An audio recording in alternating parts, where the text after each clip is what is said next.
buku hadis yang akhirnya menjadi 4 kalimat itu. Apa yang 4 ini? Yang pertama yaitu adalah la tasihhanna bil wa'atin ala kulli hal. Jangan merasa aman terhadap wanita dalam segala hal. Nah, wanita ini yang dimaksud di sini ya, pertama yaitu adalah anak, yang kedua adalah istri yang dimaksud di sini. Karena mama kita juga wanita juga, ibu. Artinya kata sifat ini bisa dipahami dengan jangan terlalu percaya. Jangan terlalu percaya sehingga menyerahkan semuanya secara total, anak, perempuan, ya, dan istri. Kenapa? Karena di antara mereka ini dapat membahayakan. Mungkin dengan kita jadi pertanyaan, apa itu? Ini mohon maaf juga dengan ibu-ibu ya, yang di belakang yang tersinggung, kita nyampaikan saja. Dalam satu hadis, Rasulullah SAW bersabda kepada para sahabat, "Ma taraktu fitnatan yang atau alaiya min ba'di minan nisa." Rasulullah SAW yang artinya tidak meninggalkan suatu ujian, suatu fitnah yang lebih berbahaya bagi kaum laki-laki setelah wafatku ya, daripada fitnahnya, ujiannya wanita. Jadi Nabi menjelaskan fitnah wanita itu adalah fitnah yang paling berat bagi kaum laki-laki setelah wafatnya dia. Ma taraktu fitnatan dia agharu 'alayya. Tidak meninggalkan fitnah yang lebih berat setelah wafatku bagi kaum laki-laki daripada fitnahnya wanita. Kenapa? Al-Quran sudah mengingatkan. Semua dengan kita ini ngaku laki, ngaku pasti punya hasrat keinginan. Hasrat keinginan kaum laki-laki kebanyakannya yaitu adalah yang paling nomor satu. Kalau tak percaya, lakukanlah ya, apa namanya itu, observasi. Ini yang menjelaskan bukan Allah, Al-Quran yang kata ragu lagi jelas. Siapakah mereka? Hasrat keinginan yang diinginkan oleh laki-laki itu an-nisa, wanita. Mana dalilnya? Zuyyina lin-nasi hubbus syahawati. Yang pertama minan nisa, baru wal banin, baru wal qanatir muqattari minal dhahabi wal fiddati wal khayl musawwamah wal an'am wal harth, yang semuanya itu mata hayat dunia, kenikmatan dunia. Tapi yang nomor satu itu adalah wanita. Zuyyina telah dibuat indah bagi kaum laki-laki dari kalangan manusia. Hubbus syahwat, kecintaan, hasrat keinginan terhadap wanita. Maka itu orang kawin biasanya yang diumumkan pertama bini. Hanya yang kedua wal banin, anak-anak lelakinya yang sukses-sukses, yang tampan-tampan, yang berhasil. Wal banin, maka zaman dahulu khususnya pada masa jahiliyah itu kalau punya anak laki-laki, masya Allah, itu mereka akan sebarkan berita kelahiran anaknya. Dia menjadi, bahkan mereka saling bertanding siapa yang paling banyak anak laki.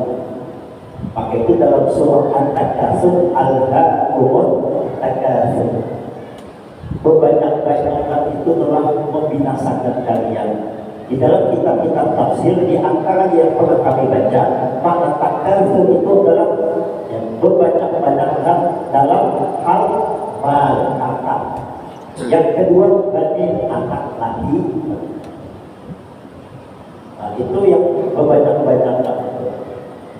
Kemudian selanjutnya, Bapak dan Ibu yang berbahagia, wal qanatiril muqantarati minad dhahab. Berbanyak-banyakan harta digambarkan di sini emas, fiddah, perak, wal khayl musawwamah, wal an'am, wal faras. Baik itu usaha dagangnya yang dibanggakan. Karena itu yang menjadi keinginan asalnya. Jadi orang kaya banyak visi mantap, banyak visi kabut, hebat atau mewahnya kendaraan, kaya soal binatang ternak yang visi yang dimilikinya. Semuanya itu adalah mata kenikmatan dunia. Maka itu ada hadis, orang yang berisi istri yang solehah itu mendapatkan nikmat yang tertinggi. Ad-dunya mata' wa khairul mata' dunya al-mar'atu solehah. Dunia ini dipenuhi dengan kenikmatan, tetapi sebaik-baiknya kenikmatan itu adalah berisi bini yang solehah, istri yang solehah. Bapak dan Ibu yang berbahagia, maka diingatkan jangan merasa aman terhadap istrimu dalam segala hal. Karena mereka yang di perempuan yang statusnya istri tadi bisa dengan perbuatannya suaminya karena hukum. Contoh kasus, ada seorang laki-laki punya istri. Istrinya yang melakukan maksiat, imbasnya ke laki. Contoh imbasnya kepada suaminya yang bagaimana? Si istri sering keluar rumah, maka tidak memperhatikan auratnya. Kalau rumah ada menutup aurat, lakinya melihat aja kemana dia pasar panainya, tidak menutup aurat, rambutnya terkurang. Kalau cuma rambutnya, bajunya panjang tapi rambutnya terkurang. Suaminya tidak ada menegur, tidak mengingatkan, tidak, bahkan seakan-akan bolehnya rambut itu disuruh sikitnya, pakai lagi juga. Jangan gantikan pakai minyak mawar, misalnya. Mengingatkan itu, pergilah istrinya. Kalau dilihat yang berbuat dosa siapa? Istrinya kan, tapi suami nanggung. Belum bisa begitu. Kullukum ra'in wa kullukum mas'ulun 'an ra'iyatihi. Setiap kalian pemimpin dan setiap pemimpin diminta pertanggungjawaban terhadap yang dia pimpin. Ar-rijalu qawwamuna 'ala nisa, laki-laki menjadi pemimpin bagi kaum wanita. Dialah yang memimpin istrinya. Jadi dalam rumah tangga, kalau seorang laki-laki, mohon maaf Bapak Ibu, seorang laki-laki misalnya pergi keluar rumahnya, lalu kemudian mohon maaf penciptaan masa kita ini punya bini sudah kan, tapi penciptaan tahu maksud penciptaan kan, mudah bahasa lawas saja, penciptaan masa kita ada di sini ini. Istrinya kada wani menangkul, kenapa? Bungkus sembelihnya, bungkus pilihnya, cuma hatinya menolak, tidak senang atas perbuatan si istri tadi, suaminya tadi, maka istrinya tidak akan diminta pertanggungjawaban. Tidak ada pertanggungjawaban. Seorang istri tidak dituntut pertanggungjawaban atas perbuatan suaminya, tapi sebaliknya seorang suami akan diminta pertanggungjawaban atas perbuatan istri. Namun Na'udzubillah. Nah, apa kata bayangkan? Maka itu Bapak dan Ibu yang berbahagia, di dalam Al-Quran surah At-Taghabun ayat 14, Allah Subhanahu wa ta'ala mengingatkan, a'udzubillahi minasyaitonir rajim, ya ayyuhalladzina amanu inna min azwajikum wa auladikum aduwwan lakum fahzaruhum wa in ta'fu wa tasfahu wa taghfiru fa innallaha ghafurur rahim. Yang artinya, ya ayyuhalladzina amanu, wahai orang yang telah beriman. Ini yang dikatakan orang yang sudah beriman. Namun orang yang ada beriman ada gunanya ibadahi. Orang tak beriman itu tapi ada gunanya ibadahi. Kenapa? Sawa'un 'alaihim a'antartahum am lam tunzirhum la yu'minun. Kata yang ada beriman. Maka ya, kita yang sudah beriman ini diingatkan, ya ayyuhalladzina amanu, wahai orang yang beriman, inna min azwajikum wa auladikum, sesungguhnya sebahagian daripada istri-istrimu dan anak-anakmu adalah musuh bagimu. Sebahagian artinya ada sebuah bini, Pak.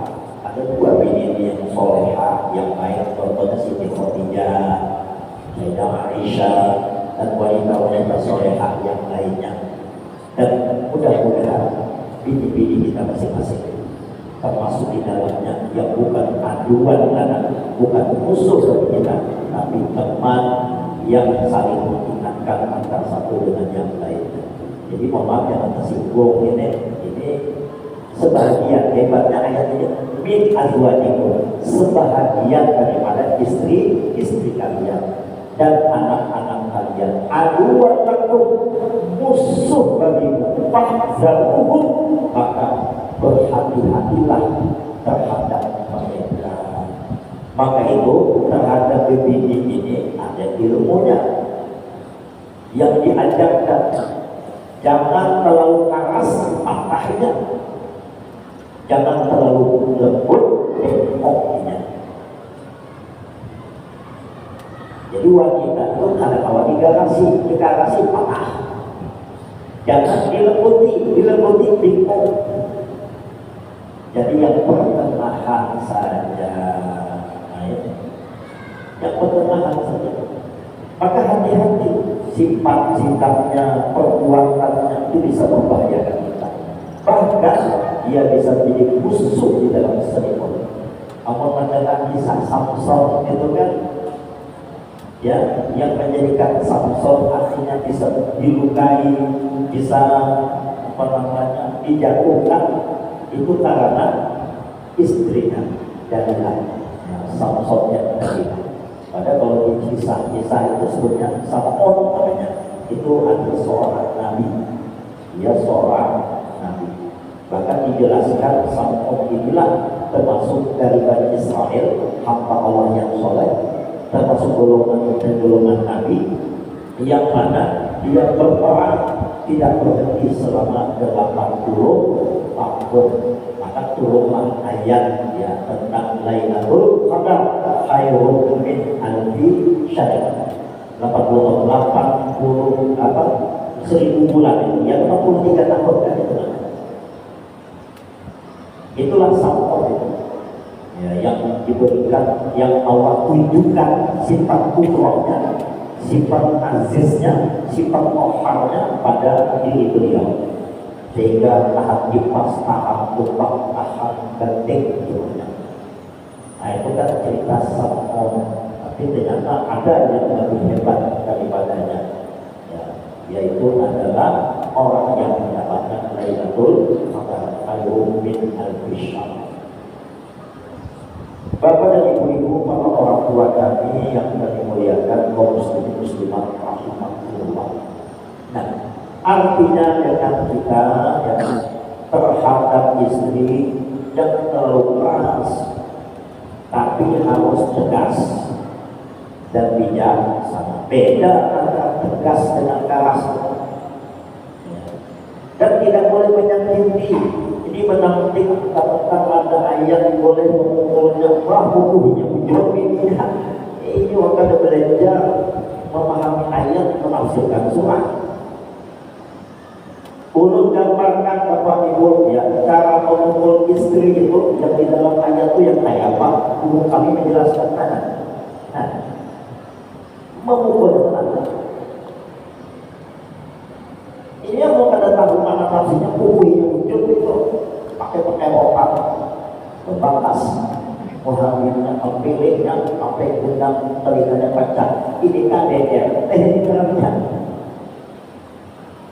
Ulun keliling dengan Ustaz Haji Surya As'a, dengan Ustaz Rofiat, mulai dari puncak ulun keliling sejadinya ini bersama dengan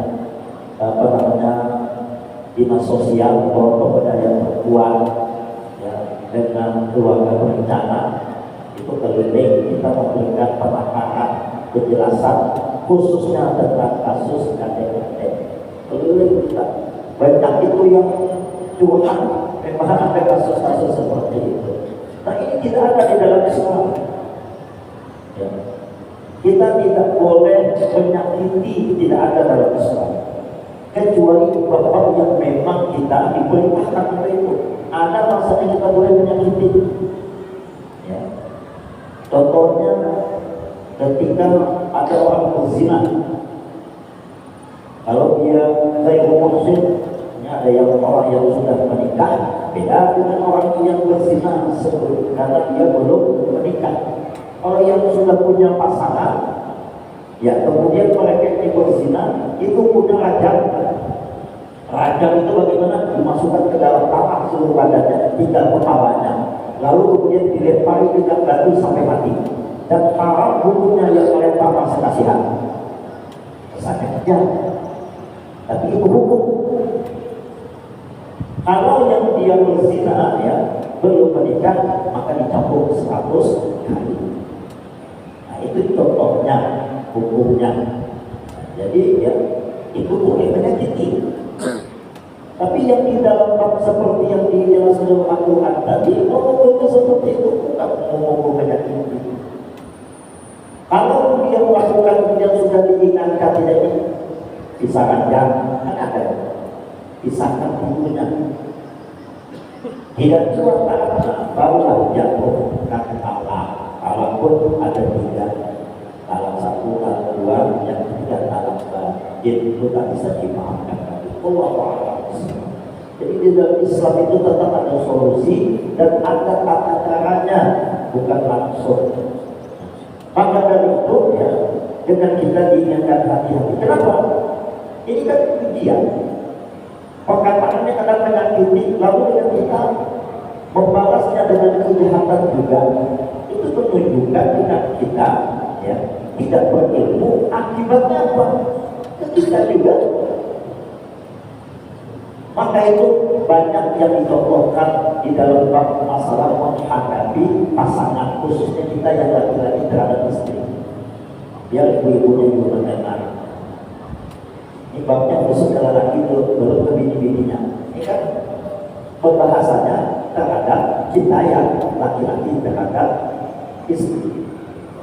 Jadi bagaimana? Ada satu contoh. Kalau kita mendapati bini, bukan memadahi dia, cuma menyampaikan saja. Wa ma umiru kita berbala. Aku tidak diperintahkan tetapi ditulis sebatas menyampaikan. Sama aja kan. Balihu anni walau ayat, sampaikan dari walaupun 1 ayat, urut sampaikan. Rasulullah SAW mencontohkan kepada kita dan juga para sahabatnya. Kalau mendapati diisi, mohon maaf, kita diisi istri nih, bini nih, bermainnya jangan dilawani. Usah dilawani, dia akan menghilangkannya. Itu kan bermain. Omel, ya kan saja. Ada yang mencontohkan siapa? Umar bin Khattab radhiyallahu anhu.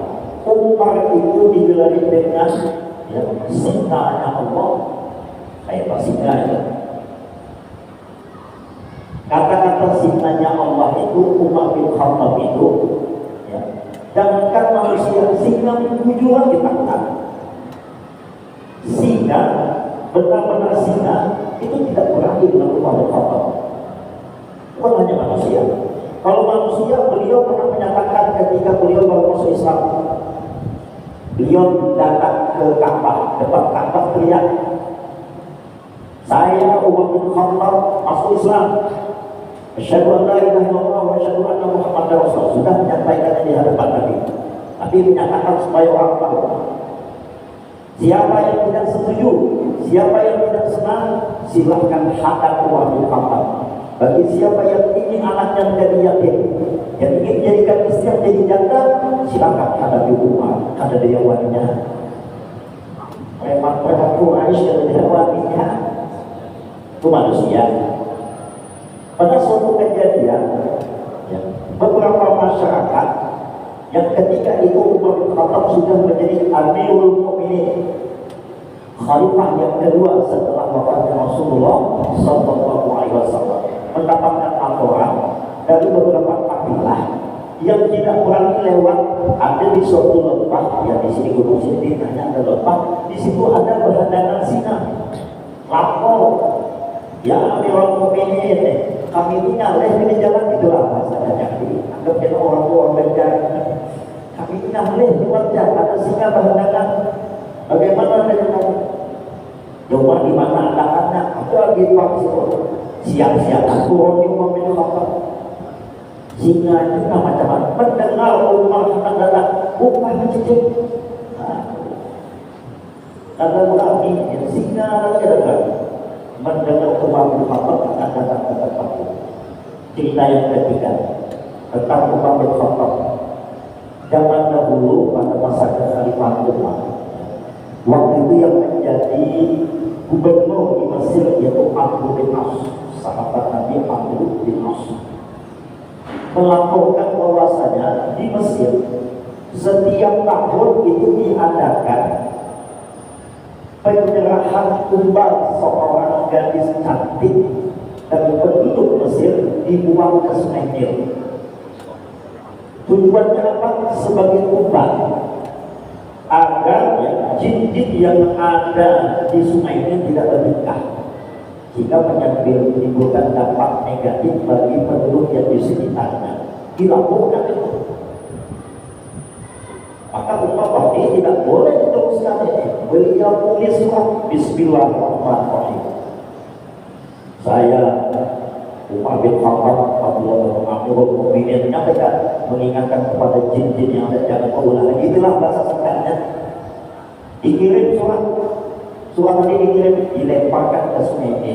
Setelah itu ada lagi kisah ada jin yang mengganggu. Nah, ditakutan. Tapi Bapak Ibu, ya, ketika diisi bermamai, ketika istrinya ngomel, Umar bin Khattab dia ada wanita ini dia ada melawani.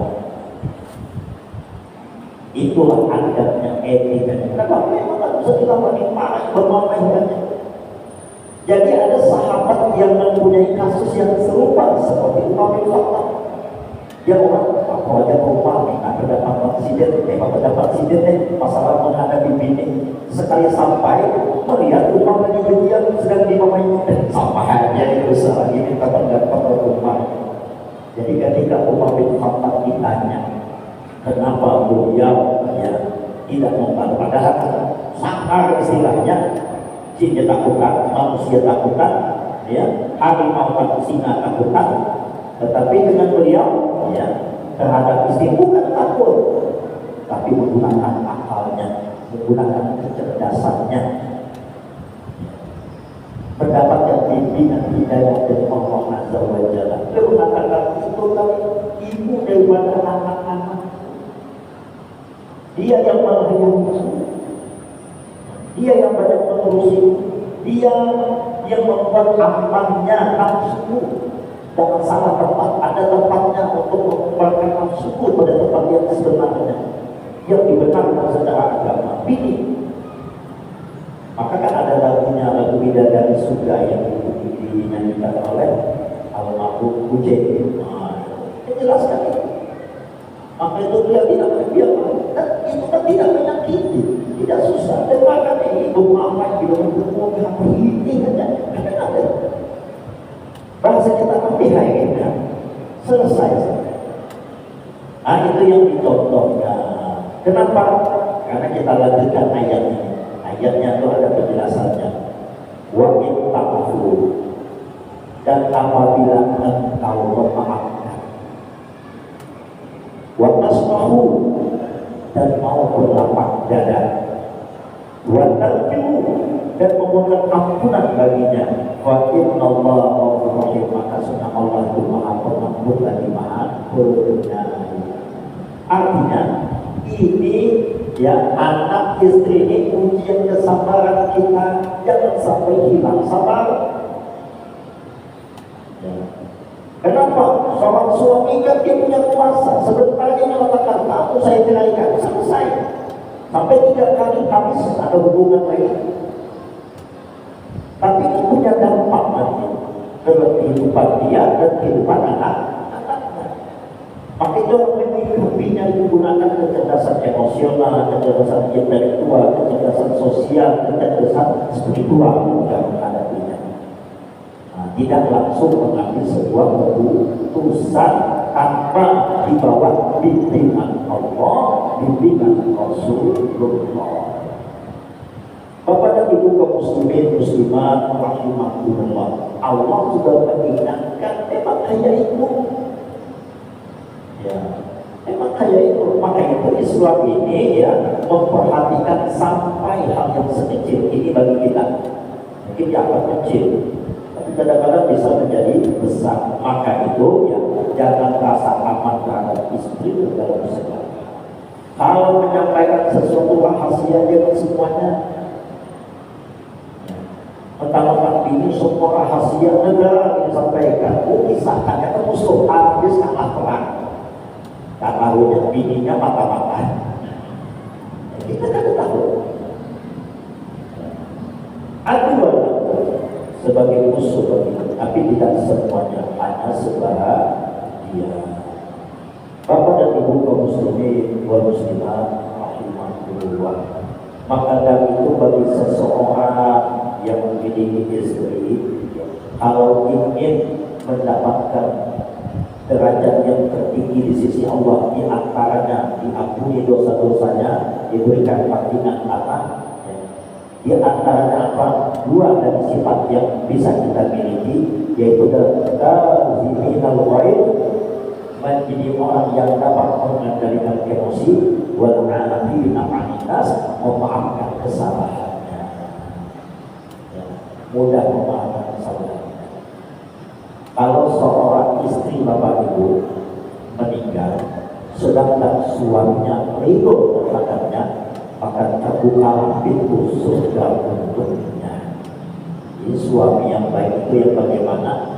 Dia sudah menyatakan dalam hatinya, wahai biniku, mulai kita menikah ini sampai di antara kita yang siapapun yang berdahulu menghadap Allah Azza wa Jalla, maka kesalahan-kesalahan sudah dimaafkan. Itu namanya laki saya begini. Aku ridho kepada selama engkau tidak bermaksiat kepada Allah dengan sengaja. Itu urusanmu, minta ampun kepada, tapi terhadap diriku maafkan. Itu tanda orang sayang sama bini. Mau nikah aja, bikinnya salahannya, mama yang membimbingnya. Ini orang tadi kerja, ada paham hakikat pernikahan. Padahal di dalam Al-Quran jelas itu dinyatakan apa hakikat pernikahan. Wa min ayati an khalaqakum min anfusikum azwaja. Untuk apa? Litaskunu ilaiha wa ja'ala bainakum mawaddah wa rahmah. Itu tujuannya pernikahan, supaya hidup sama rasa kita, mawaddah wa rahmah. Tetapi ya, bila dengan kita tidak memahami konsep ini, akhirnya apa? Pasangan-pasangan kita, istri-istri kita malah menjadi musuh bagi kita, yang akan merusakkan kita baik di dunia maupun di akhirat, termasuk anak.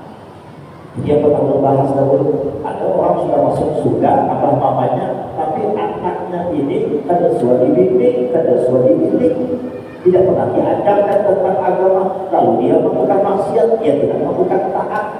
Mama abahnya sudah dapat di surga, anaknya masuk neraka, ketika akan diantar protes. Kenapa? Aku mama abah kada sudah bimbing dia. Ini anual lakum. Akhirnya apa? Disidang. Benarlah ada orang yang mengaku di sana semua tertutup, mulut terkunci, awak yang berbicara dalam surah Yasin. Akan mengatakan kebenarannya. Yang sudah nyaman di surga dikeluar, yang sudah dimasukkan ke dalam neraka. Gara-gara anak aduan laku menjadi musuh. Orang selalu mudah mengatakan yang anak durhaka. Ada orang tua yang durhaka. Ada orang tua yang durhaka. Orang tua yang durhaka itu orang yang tidak mengerti konsep mendidik anak yang sesuai dengan ajaran Rasulullah. Dia bahaya. Maka itu kita diperintahkan untuk belajar mendidik itu ibadah, dan setiap ibadah harus paham kaidahnya, disebut dengan ilmu fikih. Fikih mendidik anak adalah ada fikih mendidik anak. Yang itu fikih berbagi berbusana aja ada, fikih berbusana, fikih mendidik anak, fikih pergaulan ada, fikih dan bergaul yang kayak apa? Semuanya. Bapak dan Ibu muslimin muslimat rahimahullah. Nah, ini yang pertama. Kemudian selanjutnya Bapak dan Ibu yang berbahagia, yang kedua. Wasaniyatu la taqarrabna fil mali ala kulli hal. Yang artinya jangan sampai dengan kita ini tertipu oleh harta di dalam segala hal. Di dalam Al-Quran Allah sudah mengingatkan kepada kita, la tulhikum amwalukum wa auladukum an dzikr. Janganlah kalian dilalaikan oleh harta dan oleh anak daripada ingat kepada Allah, termasuk sholat. Sholat itu bagian dari zikir, sholat itu bagian daripada mengingat Allah. Aqimis sholata lidzikri, dirikanlah sholat untuk ingat kepada. Banyak orang yang kadang ikut sembahyang, sibuk dengan hartanya, sibuk dengan usahanya, sibuk dengan perniagaannya. Aduh, jalannya mau ditinggalkan, dia kayak apa nih, orang kami nih. Ya kan tadi di pondok, ya namanya akan di pondok sembahyang subuh, orang yang belanja di banyak akan ditinggalkan. Maaf Bapak Ibu, kami butuh dia bukan ke tempat lain yang ada. Maka anak gua berbini ada misalnya, anak gua menggelapnya ada, dia menjaga semangat. Akhirnya apa pikirannya? Aku dia lagi, maka itu subuh ini jamaah aja asal enak di pondok aja. Nah, alasannya gara-gara perdagangan itu ingat dibenarkan mengkorok, padahal semua hari Jumat saja diingatkan ya. Agar kita meninggalkan perniagaan untuk bersegera berzikir, artinya sholat mengingat Allah Subhanahu wa Ta'ala. Idza nudiya lis-sholati min yaumil jumu'ati fas'au ila dzikrillah wa dzarul bai'. Jelas itu. Bukan hanya hari Jumat saja sebabnya. Apabila ada panggilan untuk sholat Jumat, kenapa sholat Jumat itu ada atasnya, ada lagi khutbah. Setelah azan khutbah, memang harus ditinggalkan langsung itu. Segera mengerjakan sholat, tinggalkan jual beli. Nah ini kata sanggup meninggalkan sholat hanya gara-gara harta, gara-gara usaha. Orang yang seperti ini diancam oleh Allah Subhanahu wa Ta'ala. Bisa jadi dengan usahanya tetap lancar, ya, usahanya tetap berhasil, tapi bisa jadi ini adalah istidraj, anjuran dari Allah, sehingga harta yang dia dapatkan, usaha yang diusahakannya tidak mendatangkan sedikit pun keberkahan bagi dirinya. Hartanya yang mana berkah, bahkan menjadikan ya azab baginya yang nanti dikawinkan oleh Allah di lehernya, baik di alam kubur maupun di hari kiamatnya. Falaqiyadu billah. Bapak dan Ibu yang berbahagia, kaum muslimin muslimat rahimakumullah, insyaallah penjelasan daripada makalah yang ke-23 ini kita lanjutkan pada pertemuan yang akan datang. Bila ada salah silap, boleh kita ampun dan itu kita halal. Mari kita akhiri dengan membaca kafaratul majlis. A'udzubillahi minasyaitonir rajim. Bismillahirrahmanirrahim. Subhanakallahumma wa bihamdika asyhadu an la ilaha illa anta astaghfiruka wa atubu ilaik. Wa sallallahu ala Muhammadin nabiyyi wa ala alihi wasallam. Walhamdulillahi rabbil alamin. Bila mana ada salah silap dalam satu penyampaian, saya minta ampun, minta kita halal. Aku berkata wa astaghfirullah li wa lakum wa billahi taufiq wal hidayah. Assalamualaikum warahmatullahi wabarakatuh.